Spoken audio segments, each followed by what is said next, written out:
जय Shri Krishna viewers, welcome to astro intelligence videos.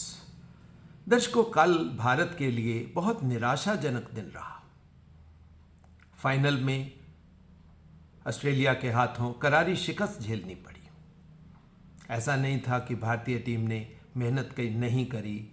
पूरे tournament में अजेय रहने के बावजूद फाइनल में ऑस्ट्रेलिया के हाथों 6 विकेट से वर्ल्ड कप फाइनल हार जाना, वर्ल्ड चैंपियनशिप के खिताब से दोबारा से 4 साल के लिए दूर हो जाना, ये कहीं ना कहीं काफ़ी निराशाजनक रहा। करोड़ों हिंदुस्तानियों ने भारत की टीम की जीत के लिए दुआएं करी थी। बहुत सी जगह पर पूजा पाठ हुए, मंदिरों में प्रार्थनाएं की गई, बहुत से हवन किए गए। फिर ऐसा नहीं है कि भारतीय टीम के मेंबर्स में जीत की इच्छा नहीं थी, जीत की इच्छा भी थी। उस सब के बावजूद दर्शकों, टीम को हार मिली। और जीवन में भी बहुत बार ऐसा ही होता है कि हम अच्छे कर्म भी करते हैं, लोगों की सेवा भाव से हम कार्य करने की कोशिश भी करते हैं, साथ में अच्छा संकल्प भी हमारे हाथ में होता है, हम मेहनत भी करते हैं, मगर उसके बावजूद हमें वो रिजल्ट नहीं मिल पाता जो हम चाहते हैं। सो दर्शकों, आज की वीडियो में मैं उस प्रश्न का उत्तर देने की या खोजने की कोशिश करूंगा कि क्या पूजा पाठ से रिजल्ट बदले जा सकते हैं? क्या कर्मों को पूजा पाठ से अच्छे, अगर हम कहें इंटेंट के साथ, क्या कर्म के फल को बदला जा सकता है? भगवान कृष्ण गीता में हमेशा हमें यही समझाते हैं कि अच्छा इंटेंट हो तो कर्म का फल वहीं से निश्चित हो जाता है। सो दर्शकों, इसी चीज से वीडियो की शुरुआत मैं करना चाहूंगा कि इंटेंट से अगर कर्म का फल निश्चित होता है तो हम कह सकते हैं कि ये तो था नहीं कि भारतीय टीम जीतना नहीं चाहती थी, मन में जीत की इच्छा भी थी। मगर अब जीत की इच्छा के साथ क्या हुआ? कुछ ना कुछ तो डेफिनेट बात है हुआ। सबसे ज्यादा जहां पर प्रेशर हो सकता था वो अहमदाबाद का मोदी स्टेडियम। सबसे ज्यादा वहां पर लोगों का क्राउड, लोगों का शोर, लोगों की इच्छाएं। सो ओवरऑल अगर हम देखें तो माहौल बहुत ही पॉजिटिव था और इंडिया की फेवर में था। और जीवन में भी दर्शकों ऐसे ही होता है। बहुत बार हमें लगता है कि हम जिस दिशा में कर्म कर रहे हैं वो कर्म तो अच्छा ही फल देगा। भीष्म ने कब सोचा होगा कि मेरा किया कर्म खराब हो सकता है? दुर्योधन ने हमेशा यही सोचा था कि वो तो सबसे बलशाली है, सबसे स्ट्रांग है। फिर ऐसा भी नहीं था कि दुर्योधन मेहनत नहीं करता था, या दुर्योधन ने जीवन में अच्छे कर्म नहीं किए, या दुर्योधन ने जीवन में पूजा पाठ नहीं किया। दर्शकों, सब कुछ करने के बावजूद भी अगर जीवन में रिजल्ट नहीं मिलते तो दर्शकों, ये बहुत ही इंपॉर्टेंट बात है जिसको जानना हर दर्शक के लिए, हर उस इंसान के लिए जरूरी है जो जीवन में आता है।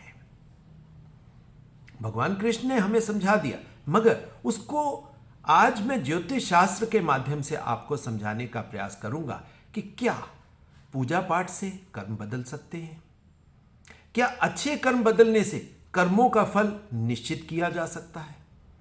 इसके लिए दर्शकों, हमें ज्योतिष शास्त्र के कुछ सिद्धांतों को पकड़ना पड़ेगा, फिर जाके बातें क्लियर होंगी।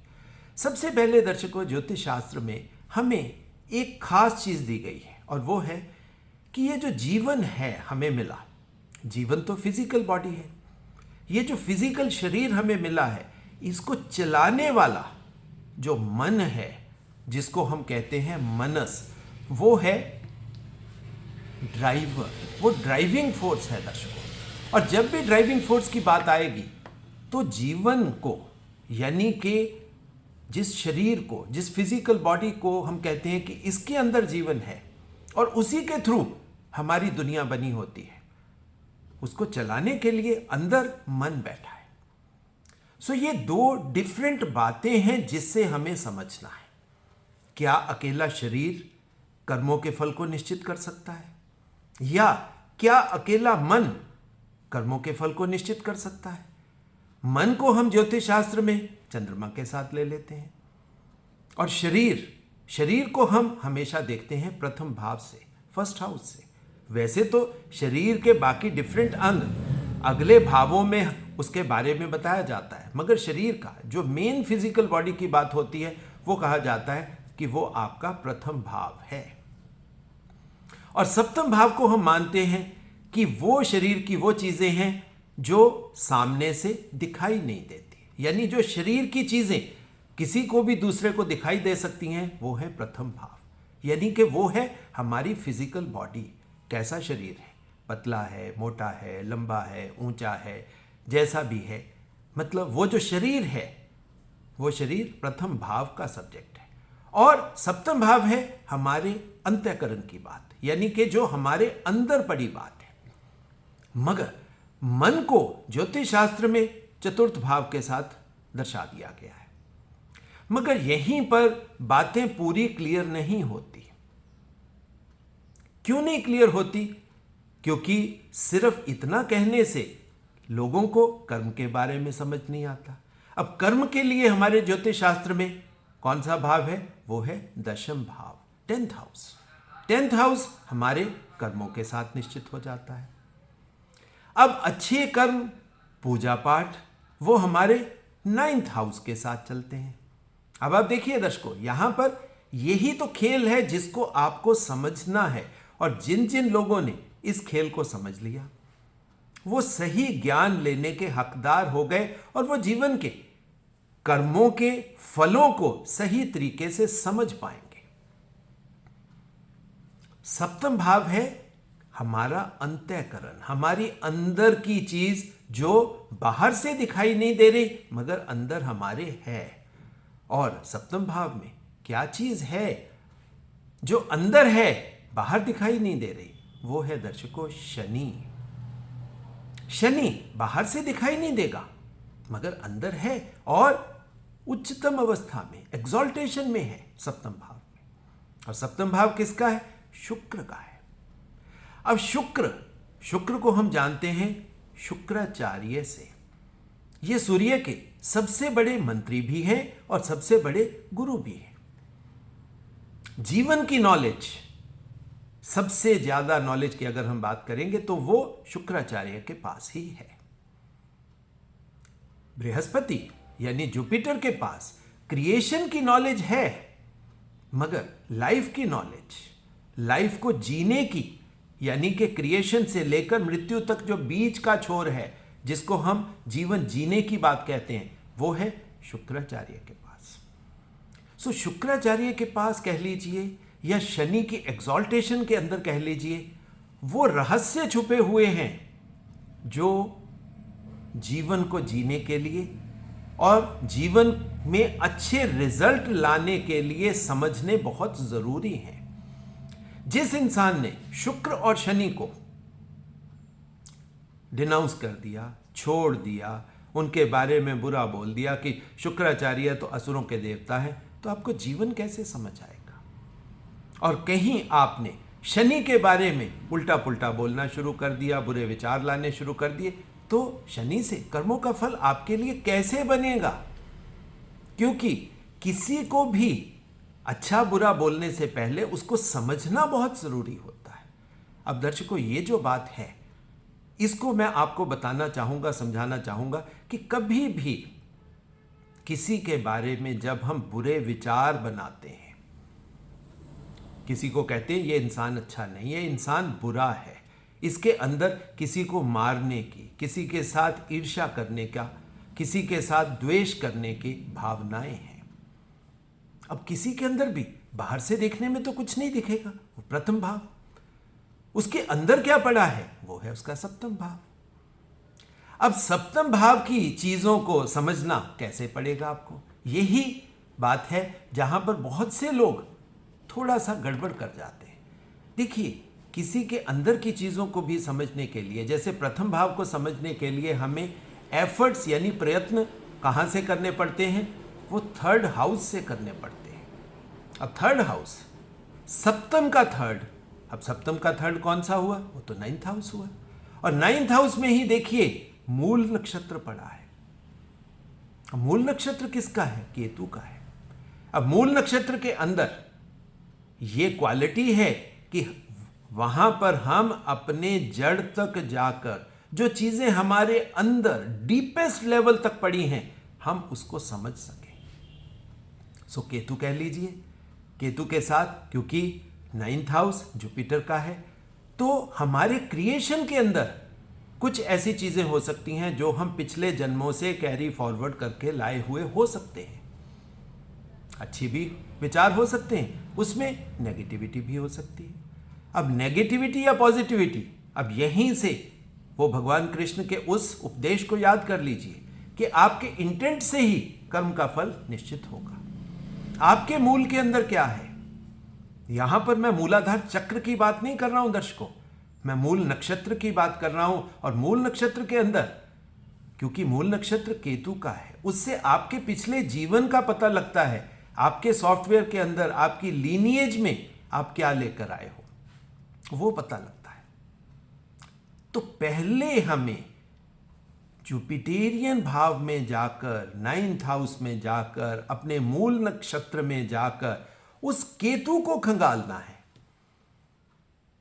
अब दर्शकों, यहीं पर सबसे बड़ी बात है। पिछले कुछ वीडियोस में मैंने यहां पर आपको थोड़ी सी डायरेक्शन समझाई थी कि केतु जैसा भी है वो तो आपको लेकर आना पड़ेगा, वो आपका प्रारब्ध होगा, उससे आप बच नहीं सकोगे। तभी तो केतु का झंडा गड़ जाता है, केतु को छोड़ा नहीं जा सकता। केतु जहां भी है, केतु को जीना पड़ेगा। और केतु के जीने का सबसे बड़ा एग्जाम्पल आप देखिए, वो है गणेश।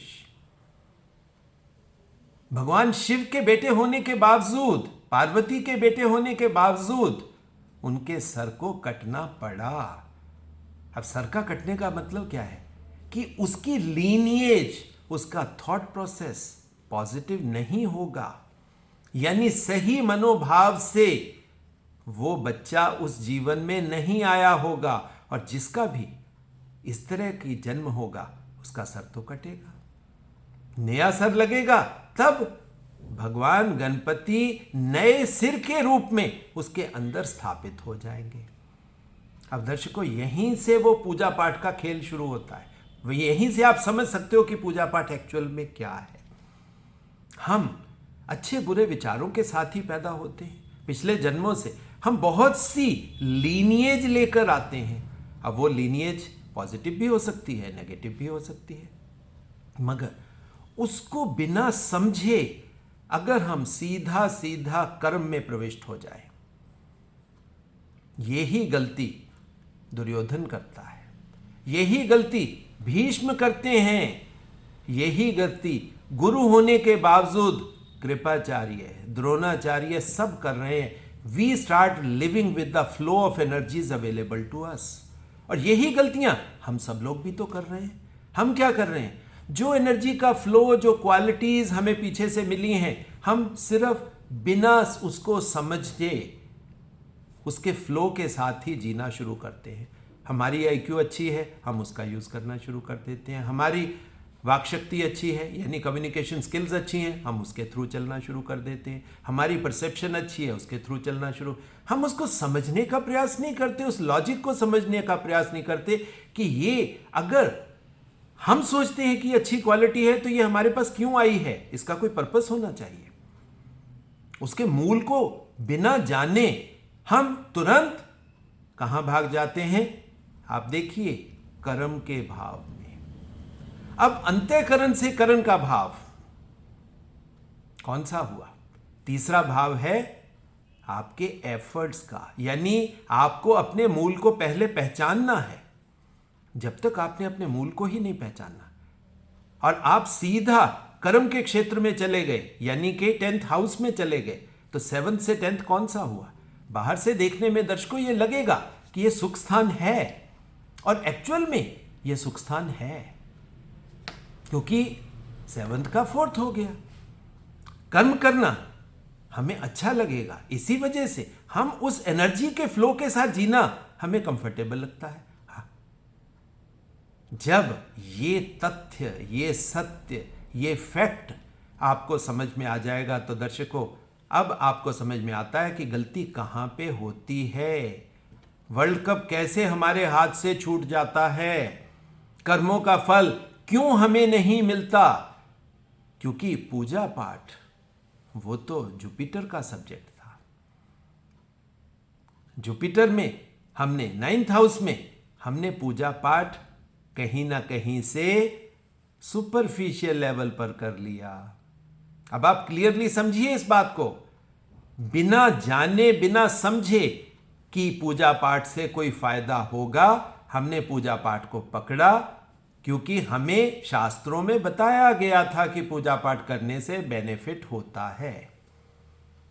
आपने पूजा पाठ करना शुरू कर दिया, आपके गुरु ने कहा, आपके कुल देवता ने कहा, आपके एस्ट्रोलॉजर ने कहा, किसी ने भी आपको कहा कि फला पूजा आप कर लीजिए, ये आपके इष्ट देव हैं, आप इष्ट देव की पूजा उपासना करिए। और देखिए फिर जीवन भर क्या खेल चलता है। कभी हम एक देवी को पकड़ते हैं, वो देवी से जब हमें हमारे मतलब के फल नहीं मिलते तो हम उसको बदल के किसी देवता की तरफ चले जाते हैं। फिर लाइफ में बड़े देवता आ जाते हैं, फिर किसी की लाइफ में साईं बाबा आ जाएगा, किसी की लाइफ में कोई और गुरु आ जाएगा, किसी की लाइफ में कोई सन्यासी आ जाएगा। तो ये खेल दर्शकों चलता रहता है। क्यों? क्योंकि हम मूल तक नहीं गए, हमने उसको समझा ही नहीं। पूजा पाठ सुपरफिशियल रहा। अब सुपरफिशियल चीजों से क्या कर्म का फल बदलेगा? अब इस बात को क्लियरली समझिए दर्शकों। यहां पर खेल आता है उस मन का, उस इंटेंट का। जब तक हमने अपने एनर्जी रिसोर्स को या जो क्वालिटीज हम अपनी लीनिएज में पीछे से कैरी फॉरवर्ड करके लाए हैं उसको नहीं समझा, तो कर्म का फल सही में हमें कैसे मिलेगा? हम चाहे जितने मर्जी पूजा पाठ कर लें, जितना मर्जी भगवान के सामने नाक रगड़ लें, जितना मर्जी गिड़गिड़ा लें, आप देखिए बहुत से लोग मेरी इन बातों से थोड़ा सा आहत भी महसूस करेंगे, मगर दर्शकों सच्चाई है ये। क्योंकि जब तक हमने उस पूजा पाठ को समझा ही नहीं, सिर्फ हमने उसको बोलना शुरू कर दिया, उसको करना शुरू कर दिया, उसको सीधा सीधा कर्म में ले गए। और कर्म में जाने से क्या हुआ? आपका 7th का 4th हाउस एक्टिवेट हो गया, सुख स्थान एक्टिवेट हो गया, आपको एक सुपरफिशियल सा आनंद मिलना शुरू हो गया। और उसके साथ क्योंकि शनि के साथ अहम भी जुड़ता है दर्शकों, अब यह बात आपको समझनी पड़ेगी, यह डीप सीटेड बात है कि शनि के साथ एक अहम जुड़ता है कि मैं कर्म करने वाला योद्धा हूं, मैंने इतना पूजा पाठ किया। अब आप देखिए कर्ण को, उसको इसी बात का अहंकार था कि मैं सबसे बड़ा दानी हूं, मैंने तो अपने कवच कुंडल तक दे दिए। अहंकार कर्म के साथ आ जाता है क्योंकि कर्म के फल ही इसी तरह के हैं। क्यों हैं यह भी अब आपको समझना है, क्योंकि यहीं पर शुक्राचार्य अपना खेल खेलते हैं। शुक्राचार्य का खेल क्या है? शुक्राचार्य आप देखिए हर इंसान के जीवन में उसको साधना का मार्ग साथ में बता देते हैं। जैसे ही साधना का मार्ग, अब साधना के मार्ग से शारीरिक सिद्धियां तो मिल ही जाएंगी। अब इसी चीज को दर्शकों की 7th से 10th 4th हाउस है, हमें सुख लगता है कर्म करते हुए, मगर क्या उससे इच्छा पूर्ति होगी?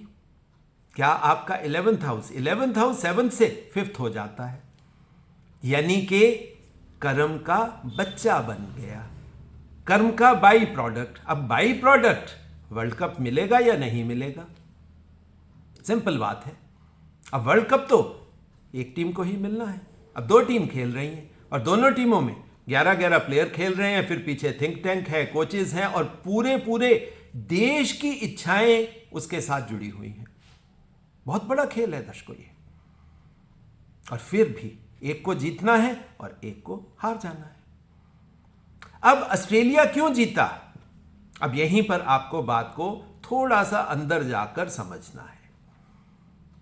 इंडिया जीत रहा है, पहला मैच से लेकर 10वें मैच तक कंफर्टेबल विक्ट्रीज। आपकी स्ट्रेंथ कभी टेस्ट ही नहीं हुई। आप अपनी पावर पे, अपने अच्छे खेल के दम पर खेलते जा रहे थे और जीत आपको मिलती जा रही थी। सबको लगने लग गया कि this is the strongest team.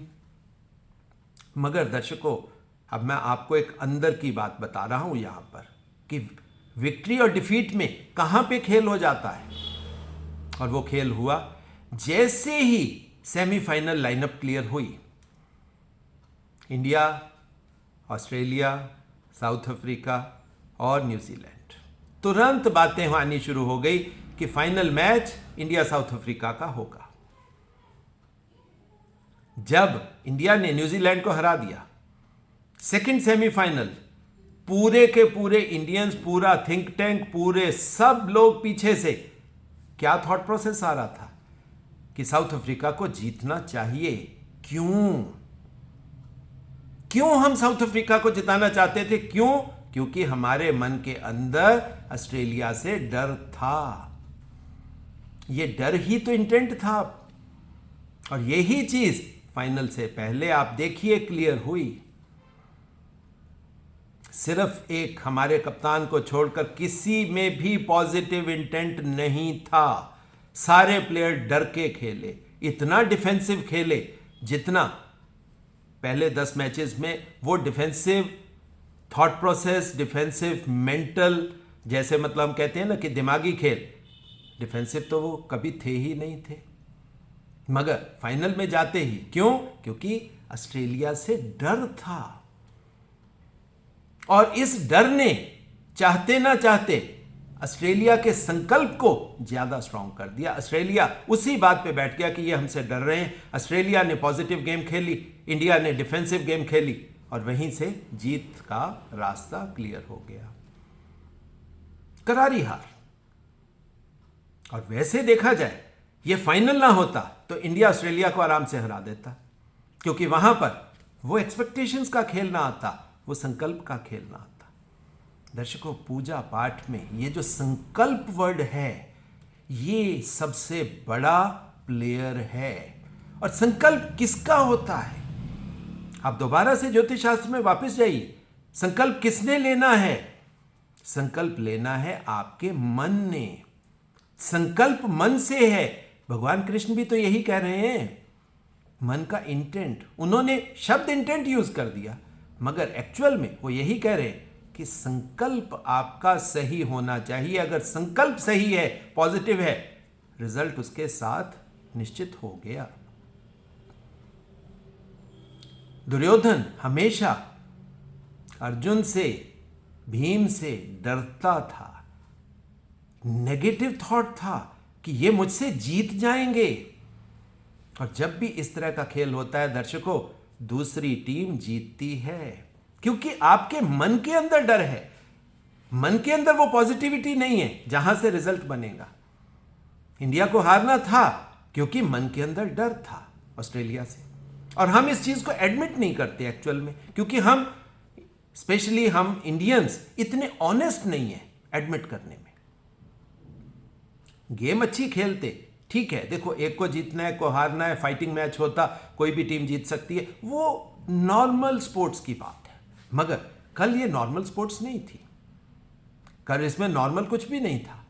करारी हार मिलनी थी, क्योंकि हम डर रहे थे और डर ने हार तो आपकी निश्चित कर दी थी। अब यही बात आप देखिए हमेशा होती है। अब थोड़ा सा इसी कॉन्टेक्स्ट को मैं भारतीय राजनीति के साथ भी जोड़ देता हूं।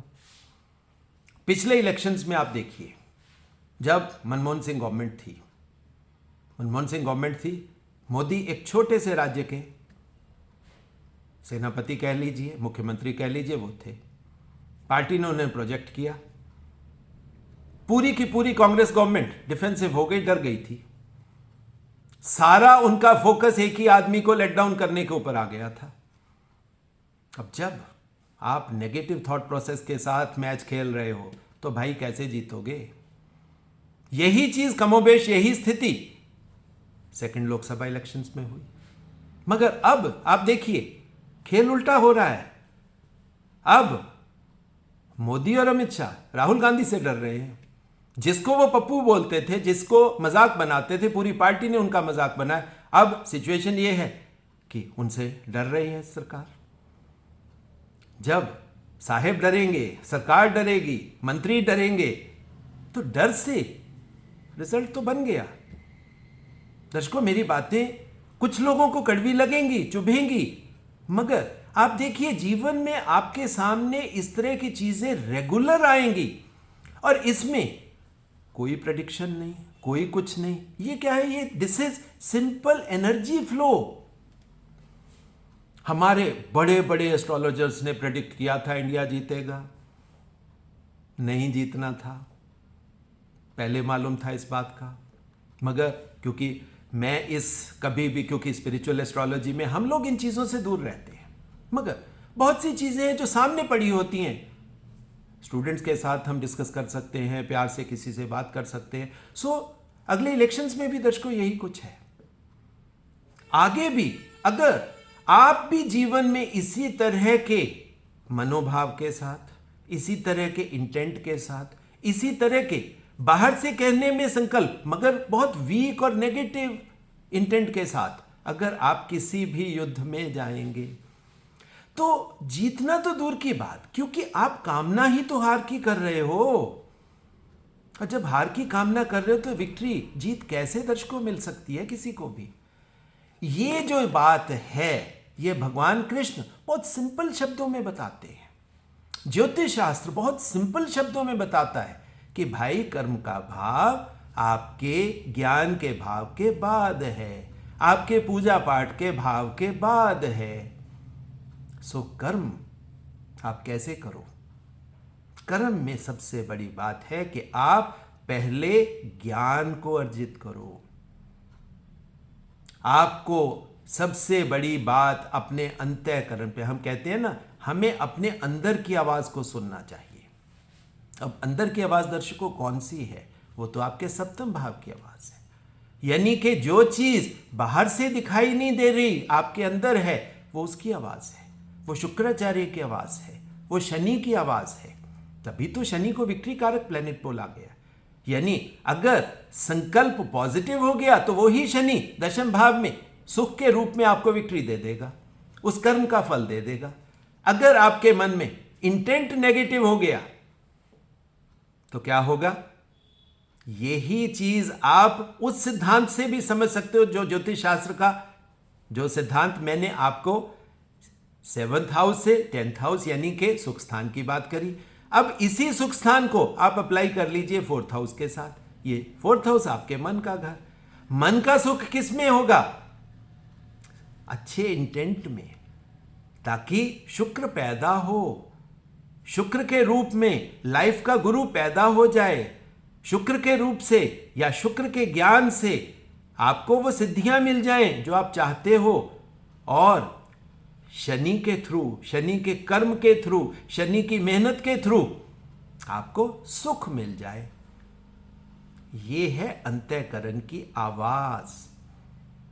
दर्शकों, ज्योतिष शास्त्र, ये जो फालतू की चीजों हम हर छोटी छोटी चीज में एस्ट्रोलॉजी को घुसा रहे हैं ना दर्शकों, इसने एस्ट्रोलॉजी का बेनिफिट नहीं किया, नुकसान किया। हर चीज में हम प्रेडिक्शन डाल रहे हैं, कौन मैच जीतेगा, कौन हारेगा, जीवन में क्या होगा, कैसे। ऐसे देखने का कोई मीनिंग ही नहीं है। ये एस्ट्रोलॉजी है ही नहीं। एस्ट्रोलॉजी है कि आप पहले उस बीज को पढ़िए जो केतु के अंदर है, फिर आप उसके राहु के पास पहुंचिए। और राहु अकेला कोई काम नहीं करने वाला। जब तक मन राहु के पास नहीं जाएगा तब तक काम कैसे होगा? दर्शकों, अभी तक राहु महाराज कहां बैठे थे? से नहीं, लोगों के प्रेशर से नहीं, बाहरी पूजा उपासना से नहीं, आपके मन के संकल्प से पैदा होगी। और उसके लिए अब आप देखिए जुपिटर राहु केतु एक्सेस का जो नया ट्रांजिट है, ये कहां जा रहा है? ये मन के इंटेंट, मन का बेटा बुद्धि, अब बुद्धि के घर में और दूसरा ज्ञान के घर में, यानी कि 6-12 एक्सेस में जा रहा है। तो 6-12 एक्सिस में जैसे ही ये पहुंचेगा, आप देखिए कर्म करने की दशा और दिशा दोनों बदलेंगी। तभी तो बहुत से लोगों ने पहले से ही इस तरह की बातें करना शुरू कर दिया है कि वर्ल्ड अब चेंज करेगा, क्योंकि ये जो 18 महीने आपको नेक्स्ट मिलने वाले हैं, यहाँ पर मैं तो सभी अपने देखने वालों को उनको मोटिवेट भी करूँगा और उनको एडवाइस भी करूँगा कि आप अपने इंटेंट के ऊपर काम करिए, अपने संकल्प को सही बना लीजिए। और जिन जिन लोगों ने संकल्प को सही बना लिया और ज्ञान के साथ, वो ज्ञान आपके अंदर का भी हो सकता है, ज्ञान बाहर से अर्जित किया हुआ भी हो सकता है, बस उस ज्ञान को साथ में लेकर फिर आप कर्म के क्षेत्र में जाइए और फिर आपको रिजल्ट लेने से कोई नहीं रोक सकेगा। सो दर्शकों, कोशिश करिए कि ये साइकोलॉजिकल इनपुट आप इंडियन टीम में भी डालिए, अपने लोगों में, अपने दोस्तों में डालिए, ताकि उनके जीवन में एक अच्छा फल मिलने का उनको सुखद अनुभव हो। सो ये था दर्शकों मेरा छोटा सा ऑनेस्ट सा कोशिश कि जिसमें मैंने प्रयास किया कि मैं आपको समझा सकूं कि कर्मों का फल क्या पूजा पाठ से बदला जा सकता है। सो दर्शकों, इसी तरह की अच्छी खूबसूरत ज्ञानवर्धक वीडियोस के लिए आपको हमारे चैनल को लाइक भी करना पड़ेगा, सब्सक्राइब भी करना पड़ेगा, ज़्यादा से ज़्यादा शेयर भी करना पड़ेगा, ताकि ज्ञान और ज्ञान की गंगा घर घर तक पहुँचे। और जो दर्शक अपने चार्ट मुझसे एनालाइज करवाना चाहते हैं, हमारे इंस्टीट्यूट में एडुकेशन लेना चाहते हैं, उन सभी के लिए दर्शकों मेरा फ़ोन नंबर तो एक ही है, दैट इज़ 9881164480। उसी के माध्यम से आप मुझसे संपर्क स्थापित कर सकोगे। सो दर्शकों, अगली इसी तरह की अच्छी वीडियो तक बहुत बहुत प्यार, बहुत बहुत आशीर्वाद।